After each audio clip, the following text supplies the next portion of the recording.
Chers Zavalins et chères Zavalines, et chers voisins, Yannick, Serge, Cédric, qui nous font le plaisir de nous rejoindre. Oui, il y a plusieurs Cédric. C'est pas toi, Cédric, désolé.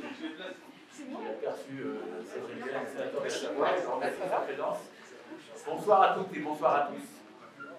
Merci vraiment du fond du cœur pour votre présence ce soir, pour célébrer le début de cette nouvelle année. Ce moment est l'occasion, en tout cas pour moi, et j'espère pour vous aussi, de renforcer notre unité et de réfléchir aussi ensemble aux défis et aux opportunités à venir en 2025, et puis sans doute un petit peu après également. La cérémonie des vœux du maire, au-delà de son côté protocolaire, a pour intérêt, de mon point de vue toujours, de fixer le cap pour envisager la suite. Aujourd'hui, plus que jamais, nous devons conjuguer nos efforts pour répondre aux enjeux de demain. Là, on est dans le feu de l'action, dans la saison, on sort d'une quinzaine juste incroyable. Et moi, ce que je vous propose, et ce que je vais vous proposer dans mon petit discours, c'est de lever un tout petit peu la tête, notamment, les enjeux de demain, notamment en matière de transition. Val d'Isère, pour le moment, on est plutôt béni des dieux et béni des cieux, même si ce n'est pas évident tous les jours, on l'a encore vu depuis un jour ou deux. Et je pense que, justement, cette cérémonie, et puis l'occasion de démarrer une nouvelle année, c'est de lever un petit peu la tête et d'essayer de voir un tout petit peu plus loin, de lutter contre la tyrannie, ce que j'appelle de l'immédiateté, de l'instantanéité, et de penser à ce qu'on va pouvoir devenir, ce que j'appelle la transition. Et la transition, ce n'est pas qu'une chose écologique, hein. C'est aussi une chose énergétique, sociale, et même si c'est compliqué à faire passer comme message, économique. Nous devons donc porter notre regard un petit peu plus loin pour essayer de prévoir la suite. Mais avant de regarder devant, et c'est un opticien qui vous parle, c'est quand même intéressant de regarder dans le rétroviseur pour constater les progrès et les actions réalisées au cours de l'année qui vient de se terminer, l'année 2024. Et de mon point de vue, ça a été plutôt, non pas dans la mandature, mais pour Val d'Isère, une année charnière, marquée par l'avancée significative d'un certain nombre de dossiers structurants pour notre village. Et oui, parce que Val d'Isère, avant d'être une station internationale, c'est d'abord, et on le rappelle, et avant tout un village. Je vais faire une liste qui peut ressembler à une liste à la Prévert, parce que quand on regarde derrière, on dit mais finalement cette année, qu'est-ce qui a été porté, déroulé, etc. Est-ce qu'on a tenu nos engagements, et puis non pas nos promesses, mais nos engagements. Et je vais faire une liste assez rapide, mais quand même, le changement du système d'éclairage public qui a été enfin complètement réalisé. Nous serons bientôt entièrement en LED. L'isolation des bâtiments, l'isolation thermique des bâtiments publics. Je rappelle la crèche, les écoles, bientôt cette année le centre technique municipal, les locaux de la mairie, etc. etc. C'est quelque chose qui se voit peu, mais c'est quelque chose qui est vraiment important de poursuivre ces actions-là. Nous avons amélioré également les transports publics avec notre partenaire Valbus. Je le rappelle à chaque fois, et je reviendrai un petit peu plus tard pour le sujet de la gare routière, en interne, mais aussi en externe, puisque notre ami Serge est présent parmi nous ce soir. Nous avons maintenu nos navettes entre nos deux communes. C'est quelque chose que nous portons, nous, deux communes, et c'est quelque chose que la communauté de communes, mon cher Yannick, devra développer à terme, cette liaison entre nos communes pour nous relier encore plus. Nous avons rénové le club house du Manchet. Nous avons finalement obtenu le résultat de notre concours d'architecture dans le cadre de la rénovation de notre bâtiment de l'ancienne piscine. Ça a été un long travail, je le rappelle, 49 candidats, 3 retenus qui viennent nous voir le 2 mai. On en retient un avec qui on continue un travail de fond pour polisser, j'y reviendrai, pour polir pardon, notre futur bâtiment. Le PLU, pas très visible et pourtant extrêmement important, c'est le document d'urbanisme qui va finalement nous régir toutes nos décisions, l'organisation de notre village. L'urbanisme, c'est pas que des façades, hein, j'y reviendrai. L'urbanisme, c'est qu'est-ce qu'on construit, à quel endroit, comment on le fait, pour qu'on puisse continuer à vivre ensemble et agréablement à Val d'Isère. Les négociations avec les services de l'État, je vais rester calme, pour l'achat du terrain au Cauve, c'est un long combat. Il y a une espèce d'inertie, une complexité, et qui n'est pas terminé. On l'a vu ce matin au conseil municipal, où évidemment on s'est porté acquéreur de cette parcelle. C'est pour y construire des logements, puisque l'État nous donne des injonctions. Il a bien raison de construire des logements pour nos saisonniers et pour nos permanents. Donc moi, on a pris la décision d'acheter ce terrain à condition qu'on puisse construire. Et je le rappelle régulièrement à l'État, donc on discute, voilà, et on va acheter ce terrain. J'ai expliqué l'autre jour en association des propriétaires bâtisseurs que l'augmentation de la taxe d'habitation sur les résidences secondaires, 60%, ça ne fait pas plaisir à tout le monde, mais la totalité de la somme, quasiment 1 500 000 € chaque année quand on sera en pleine charge, sera investie, fléchée uniquement sur des projets à la fois de logement, en l'occurrence sur ce terrain, puisque c'est le prix du terrain, mais aussi la rénovation de la gendarmerie, des Richard B2. Il y a un certain nombre de choses que nous pouvons porter dans ce domaine-là. Le transfert, Yannick a vraiment bien fait de venir, de la compétence eau et assainissement à la CCHT. C'est un long travail qui vient de se terminer, c'est une grande fierté pour nous d'avoir réussi d'abord à s'entendre, et puis à être dans les temps. Rappelez-vous, hein, bien sûr, on voulait faire ça en 22, puis en 23, puis en 24. On a réussi de le faire en 25, on a bien fait de réfléchir, et on va avoir quelque chose de commun qui va être important, pour quelque chose de vraiment important pour nous au quotidien, la qualité de l'eau et l'assainissement. Donc voilà, il y aura la même chose sur l'ensemble de la communauté de communes. Et pour moi, c'est une grande fierté. Le télécabine du Ballon de Lisan, Arnaud vous en dira deux mots et on aura une jolie visio aussi. Il faut qu'on se réjouisse de ça. Porter une télécabine comme ça, en 7 mois et demi, là où il aurait fallu un minima 2 ans, c'est juste un exploit dont j'aimerais qu'on se félicite et qu'on se réjouisse. C'est une aventure humaine incroyable. Comme on s'est emporté à Val d'Isère, des fois on se chamaille, on n'est pas toujours d'accord sur tout, on s'engueule, même on se dispute. On a eu un conseil municipal ce matin tout à fait sympathique. Mais voilà, réussir des performances techniques et humaines, parce que ce n'est pas que technique, je trouve que c'est vraiment une belle nouvelle. Et puis des choses très importantes, comme le lancement de l'application Vivre à Val d'Isère. Ça paraît tout simple, mais c'est vraiment un grand succès. Maintenant, tout le monde a ça dans sa poche. Et c'est un vrai plaisir au quotidien d'utiliser cette application. Et bien sûr, mais je le rappelle, hein, en dehors de la commune, parce que Val d'Isère, c'est pas une espèce d'île isolée derrière après les gorges de la Daille, c'est pas une principauté non plus, on vit avec des voisins, et on échange, on est interactif. Le transfert de la compétence eau assainissement, je vous l'ai dit. Le plan local de l'habitat, un vrai travail en commun pour essayer de répondre aux difficultés que nous avons chacun dans nos communes, pour essayer de trouver des bonnes solutions pour que chacun puisse vivre au pays. Et plus largement au niveau de la communauté de communes, alors je n'ai pas permis de faire aussi long, Yannick, je suis désolé, mais notre projet de territoire, sur ce qu'on veut faire ensemble. Moi, la parole que je porte régulièrement à la communauté de communes, surtout venant de Val d'Isère, parce que j'en suis le maire, c'est de dire qu'il faut qu'on fasse les choses ensemble. Ça a vraiment du sens de travailler tous ensemble. Voilà. Parmi les changements majeurs initiés, il ne nous a pas échappé que nous avons transféré la gare routière du centre à la Daille. C'est quelque chose que nous avons annoncé dans notre campagne il y a maintenant 5 ans de cela. Et c'est quelque chose qui se réalise enfin. C'est une décision qui n'a pas suscité ni la ferveur, ni l'enthousiasme collectif. Les foules ne se sont pas levées. Et je comprends les interrogations, voire les résistances. Je les comprends et je suis à l'écoute. Mais c'est dans le cadre général de l'amélioration de nos mobilités, et en particulier les mobilités douces. C'est une vision plus large qui nous anime, et effectivement, ça perturbe un peu le quotidien. Apporter le changement, c'est jamais simple, mais pour reprendre le thème de la transition, c'est une transition sur nos mobilités. Une personne m'a dit ce matin, ah, monsieur le maire, quand même, c'est assez agréable, finalement, il y a quand même moins de bus dans le centre. Ça commence à se sentir.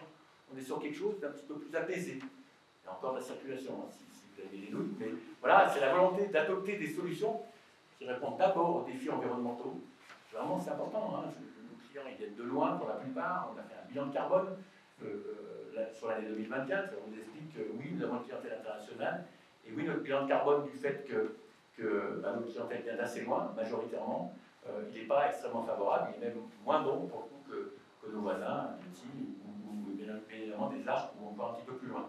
Donc du coup, raison supplémentaire pour essayer localement d'être le plus impeccable possible.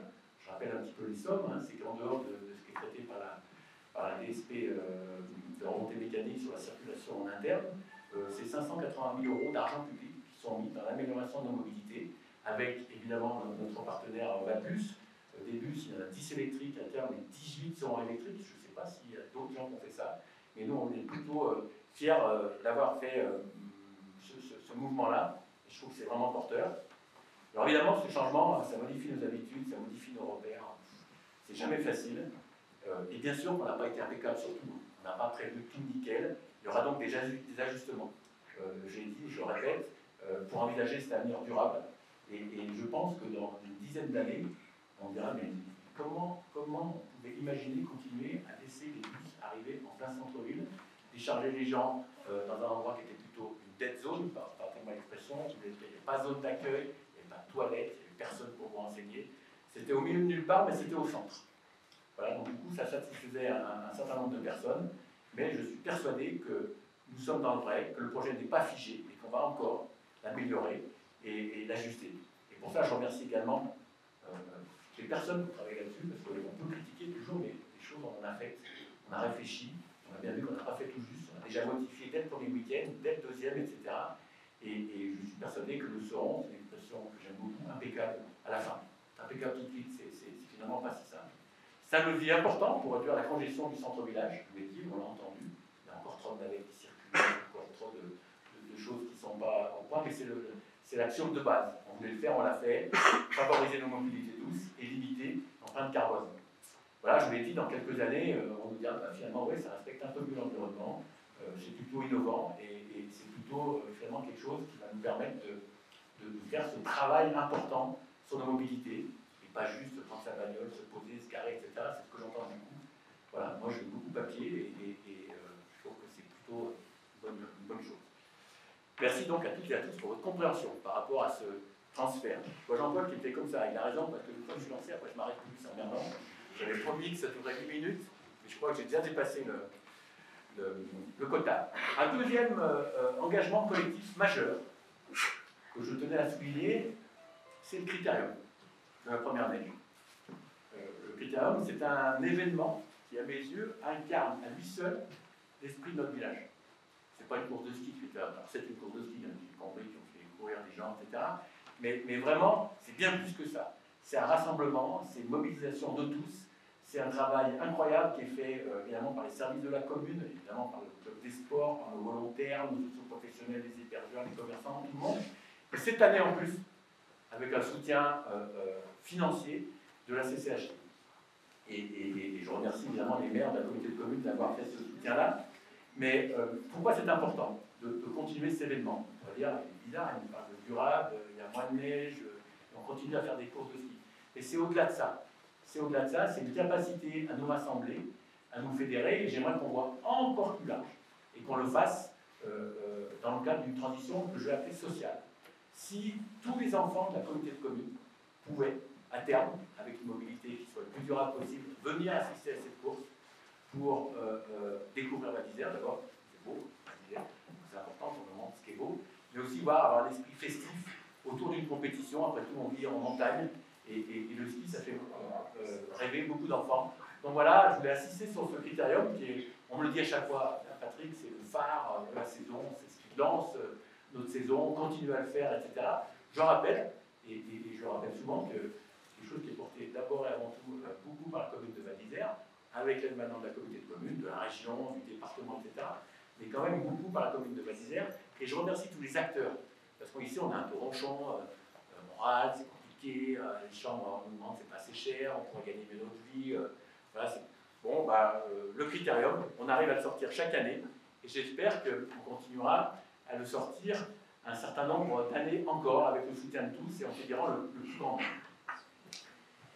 Troisième point que je voulais mettre en avant, après je vais arrêter, je vous promets, parce que je vois toujours ces trucs, là, ça donne un peu faim quand même. Valérie, je te remercie, je crois que j'oublie, c'est toi qui es quand même la pièce maîtresse de cette organisation. Le PLU, plan local d'urbanisme. On a commencé à travailler dessus en Val d'Isère depuis à peu près en même temps que le projet du Ballon Vivant, 2017. Donc c'est même trans-mandat, puisque l'équipe précédente avait commencé à travailler dessus. On avait voté un plan d'aménagement et de développement durable, on a voté un deuxième en 2020. On attend beaucoup de réponses, notamment des services de l'État, sur le risque. Elles ne viennent pas. C'est pénible, quelle attente. Il y a même je n'ai pas retenu l'expression, il y a des gens qui viennent la semaine prochaine alors j'appelle ça les bœufs carottes de la fonction publique, qui viennent chez nous pour contrôler, pour voir ce qui se passe, pour qu'il y ait un tel frein par rapport à ce problème du risque chez nous, dans lequel on est, comme on disait chez moi avant CAFI, le risque avalisé, on est servi. On est servi en avalanche, on est servi en inondation, on est servi en chute de bloc. Mais on n'a pas de réponse, et peu de réponses qu'on a, pour être honnête, elles ne nous satisfont pas beaucoup. Donc du coup, on va aller vraiment sur des combats, mais c'est valable pour nos voisins. J'ai appris que notre collègue de Bourg-Saint-Maurice avait fait un recours contre ce qui a été proposé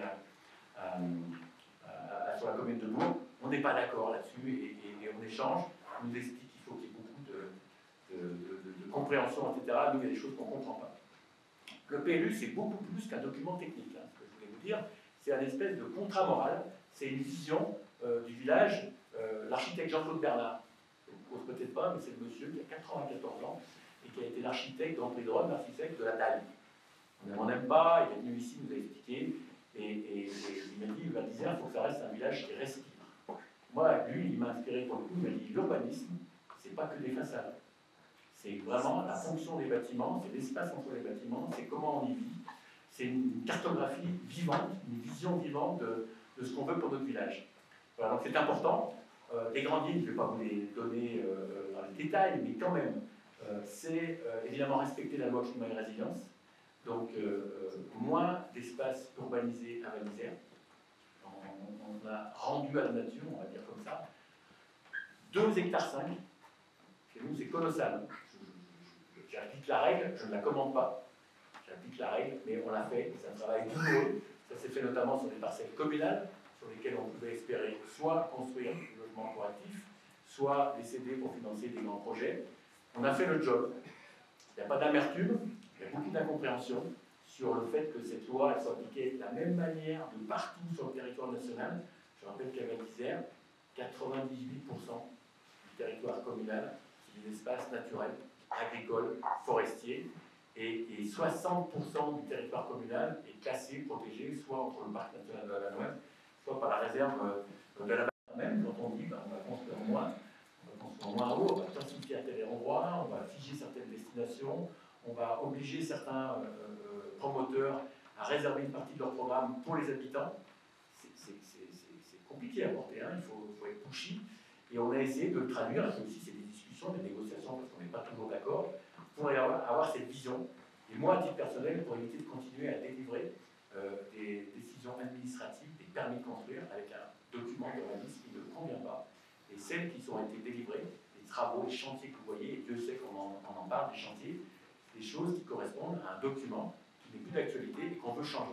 Ce que je regrette juste, c'est que c'est beaucoup trop long pour pouvoir changer ça, parce que finalement, nous sommes dans la 5e année du mandat, et que du coup, pendant 5 ans, et encore jusqu'à ce qu'on le vote définitivement sans doute à l'automne, du coup, ça sera pour les suivants, quel qu'il soit, mais en tout cas, c'est une vision qui est traduite par document d'urbanisme. Et puis, je vais parler un petit peu de la suite 2025, parce qu'on a jeté un regard en arrière, maintenant on se projette en avant, on va continuer dans ce sens-là. Alors, mon cher Serge, puisque tu es là, et je te remercie vraiment de ta présence, si on devait raisonner sur l'axe économique, j'aimerais sincèrement que les négociations, les échanges que nous avons eus depuis plus d'1 an ensemble, sur les histoires de flux entre nos deux communes, sur ce qui est notre joyau, je le dis souvent, c'est notre joyau commun, et bien on trouve la juste et saine répartition de ces différences de flux, puisque nous sommes complémentaires, mais complètement différents. Et donc, il faut qu'on trouve le bon équilibre. Je pense que sur l'axe économique aussi, c'est vraiment mon credo, on a des belles saisons d'hiver. J'espère que ça va continuer longtemps, mais j'ai l'intime conviction. Et ce début d'hiver, en termes d'enneigement, nous fait un tout petit peu penser.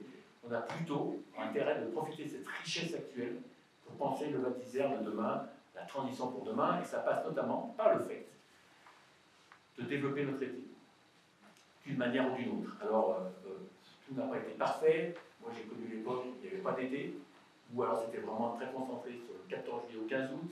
On arrive maintenant à tenir 2 mois. C'est déjà pas si mal. J'ambitionnerais d'avoir quelque chose d'un petit peu plus long, mais on va déjà se concentrer sur ces 2 mois, et notamment sur l'attractivité de l'été, quelque chose que nous devons aborder avec fierté. Nous allons accueillir en début du mois de juillet les championnats de France de trail, en accord avec la Fédération française d'athlétisme. Ça va se passer sur 2 week-ends et 1 semaine complète. C'est quasiment 9 jours où il va y avoir beaucoup de gens en short et qui courent avec les baskets.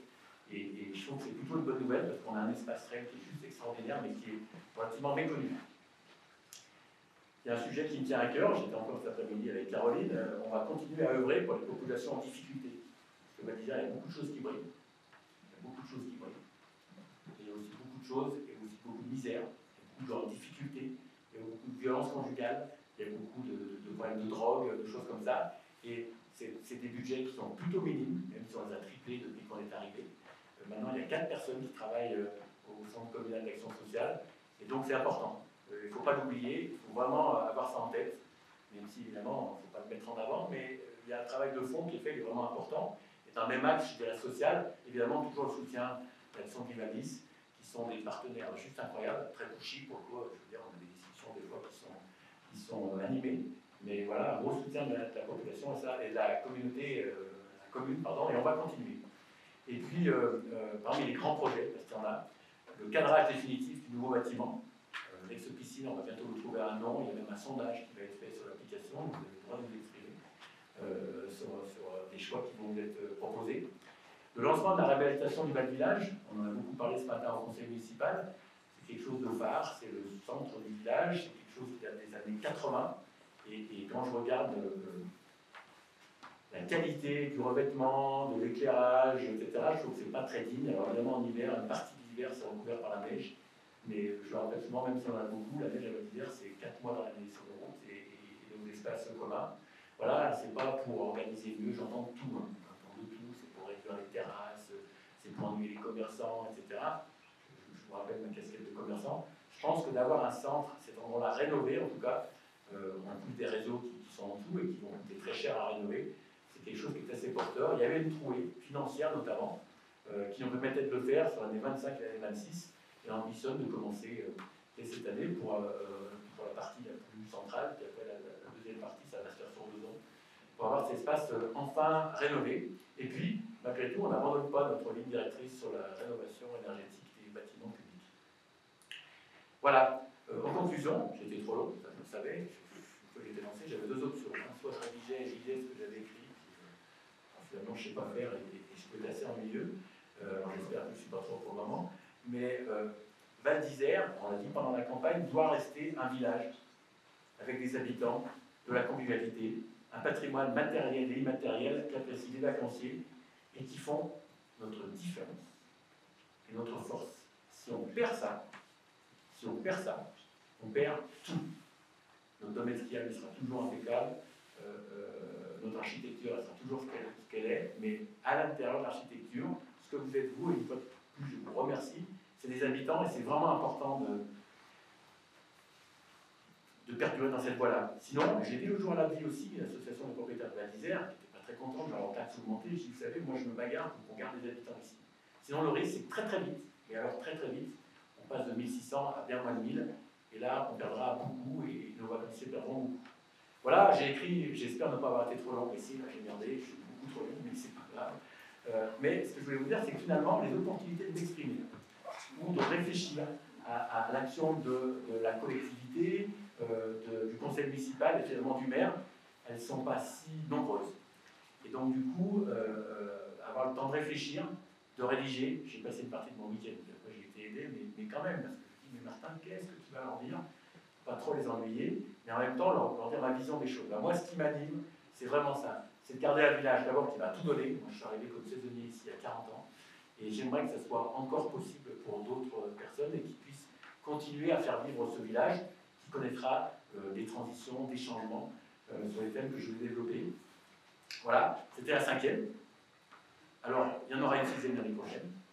Si, évidemment, vous souhaitez des vœux plus formels, mais je voulais quand même vous le dire, parce que du coup, je n'ai pas publié un bulletin sur ma propre santé, mais j'ai eu un incident de santé important à la fin du mois de novembre. Et là, du coup, la vision des choses, je vous promets qu'elle change. Je vous promets qu'elle change. Donc, du coup, je vous promets qu'il y aura une 6e cérémonie des vœux de cette mandature l'année prochaine, à peu près à la même époque. Et donc, je voulais vous souhaiter à toutes et à tous une belle année 2025, pleine de joie, de santé et de projets accomplis, aussi bien à titre personnel que collectif. Merci à toutes et à tous. Belle soirée. Et je vais passer la parole à Arnaud. Merci.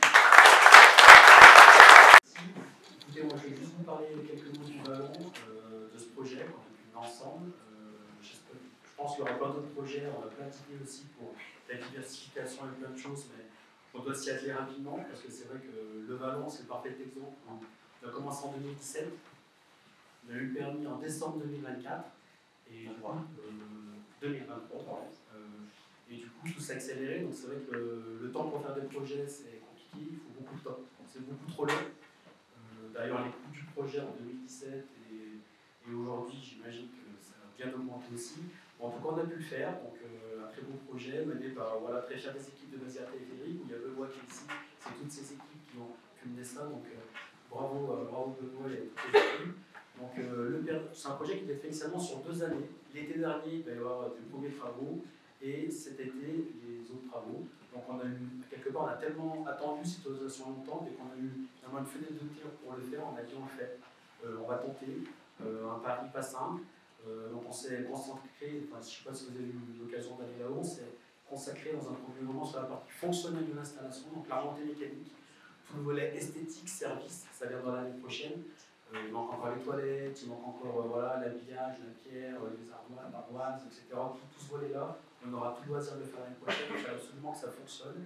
Donc du coup, on a fermé l'appareil, d'ailleurs, tous ensemble le 21 avril, et l'objectif c'était d'ouvrir pour le 21 décembre. Donc on a pu ouvrir le 20 décembre, donc c'est top, mais ils sont arrivés. Alors tout n'est pas parfait, il y a encore d'autres choses à affiner, mais voilà, on est très très content d'avoir relevé ce défi-là. Et on peut vous montrer, on a une petite vidéo qui reprend 2-3 minutes les moments clés de, on va dire, ce projet-là. Donc on peut vous résumer le film.